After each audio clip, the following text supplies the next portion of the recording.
2023년 여름 참 뜨거웠죠. 이는 비단 우리나라뿐만이 아닙니다. 미국 국립해양대기국에 따르면 2023년 8월의 지구 표면 온도는 섭씨 16.85도를 기록했다고 하는데요. 이는 20세기의 8월 평균 기온보다 1.25도 높은 수치로 174년 관측 사상 최고치입니다. 기후변화는 글로벌 기후지대를 바꿔놓으며 농작물 재배 분야에도 영향을 미치고 있는데요. 기후변화로 인해 글로벌 농작물의 지형도가 어떻게 바뀌고 있는지 주요 작물별로 살펴보겠습니다. 먼저 감자 생산의 허브가 된 오델로입니다. 미국 워싱턴주에 있는 오델로는 인구 8,700명에 불과한 작은 도시인데요.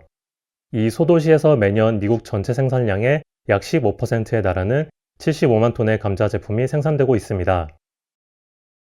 최근 오델로 감자 생산량이 증가한 이유는 이상기온으로 인한 기온 상승과 풍족한 수자원 덕분입니다. 워싱턴주는 콜롬비아 강이 흐르는 데다 연간 1000mm 이상의 평균 강수량을 기록하고 있어 수자원 고갈 문제가 없습니다. 게다가 1985년 이후 워싱턴주 평균 기온이 섭씨 약 2도가 상승하며 감자 재배에 적합한 기후 조건이 조성되었는데요. 여기에 미국 내 다른 생산지 중 한 곳인 미국 남서부 지역의 감자 생산량이 가뭄으로 인해 감소한 것도 오델로의 생산 증가에 복합적으로 작용했습니다. 지난 2022년 캘리포니아주를 포함한 미국 남서부는 1200년 만에 최악의 가뭄을 겪었는데요. 이로 인해 캘리포니아주의 감자 생산량이 전년 대비 30%가 감소한 것이죠. 더 큰 문제는 이상기온이 계속되면서 밤에도 충분히 온도가 내려가지 않아 감자가 제대로 자라지 못해 전체적인 품질까지 하락한 것인데요. 반면 오델로는 감자 재배에 최적화된 환경으로 변화하면서 품질 역시 개선되었습니다. 기업들은 이처럼 기후변화로 인한 감자 재배지 변화에 발빠르게 대응하며 투자를 확대해 나가고 있습니다. 세계 최대의 냉동 감자 제조업체인 맥케인 푸드는 2022년 오델로시 생산기지에 총 3억 달러 투자를 결정했는데요. 맥케인 푸드는 감자 생산 확대에 필요한 수자원 및 생산 설비를 적극 구축해 나가며 감자 제품 생산량을 늘려나갈 계획을 밝혔습니다. 이로써 앞으로 오델로시는 미국뿐만 아니라 글로벌 시장의 주요 감자 생산 허브로서 위치를 더욱 공고히 할 것으로 예상됩니다.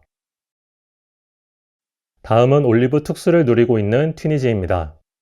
올리브는 주로 따뜻하고 건조한 지중해성 기후에서 잘 자라며 생산량의 80% 이상이 올리브 오일 제조를 위해 사용되고 있는데요. 올리브 재배에 있어 폭염과 가뭄은 그야말로 치명타입니다. 폭염이 지속될 경우 올리브 나무는 수분 보호를 위해 열매를 스스로 떨어뜨리는데요.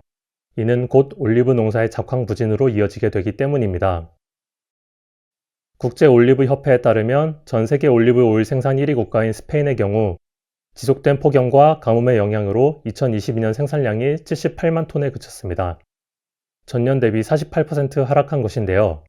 이탈리아와 그리스를 포함한 유럽연합의 생산량도 전년 대비 3분의 2 수준으로 감소했습니다.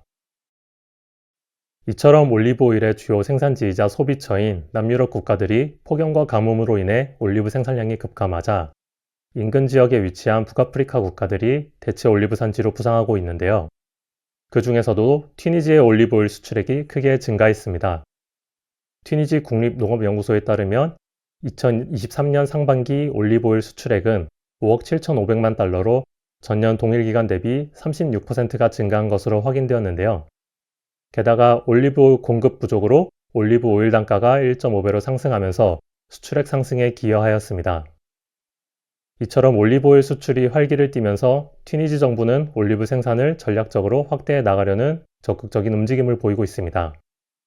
튀니지 관영통신인 TAP는 튀니지 정부가 2035년까지 올리브 오일의 연간 생산량을 현재 18만 톤 수준에서 25만 톤까지 늘리는 전략을 수립했다고 보도했는데요.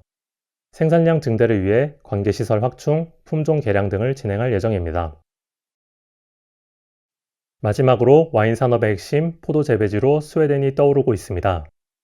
최근 스웨덴의 30년 평균 기온은 1960년부터 1990년까지의 평균 기온보다 섭씨 약 1도 정도 상승했는데요. 이로 인해 스웨덴 남부에 위치한 경작지의 경우 포도 재배가 가능한 시기가 약 20일 정도 더 늘어나게 된 것이죠. 그 결과 포도 생산량이 증가하면서 와인 산업도 탄력을 받기 시작했습니다. 스웨덴 제조 와인 판매량은 2021년 기준 약 2,600만 불 규모의 수출을 달성했습니다. 향후 스웨덴의 기온은 21세기 동안 최소 2도에서 최대 7도까지 평균 기온이 추가로 상승할 것으로 예상되고 있는데요.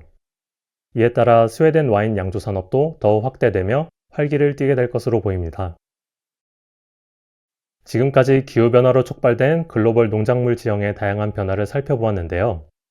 기후변화로 인해 농작물 생산이 감소한 국가들은 자국의 생산 점유율을 지키기 위해 정부가 직접 나서서 대비하고 있습니다.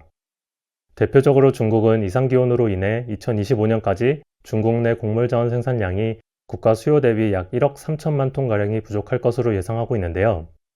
이에 따라 최근 청도에서는 과거 상업지구로 지정됐던 부지 약 6,700헥타르를 정부 명령에 따라 대두와 옥수수 경작지로 강제 전환했습니다.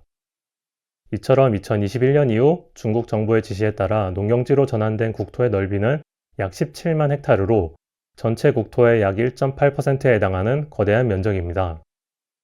이로 인해 중국 농작물 지형도 역시 변화가 예상되는데요. 최근 우리나라도 기온 상승이 계속되면서 전남 영광에서는 애플 망고를, 고흥에서는 올리브를 재배하는 등 열대 과일을 본격적으로 재배하기 시작했습니다. 농작물 지형도의 변화는 유통은 물론 국가 간의 수출입 구도 변화로 연결됩니다. 앞으로 농작물 지형도 변화를 유심히 살펴보면서 기업의 새로운 사업 기회를 모색해 볼 필요가 있겠습니다. 감사합니다.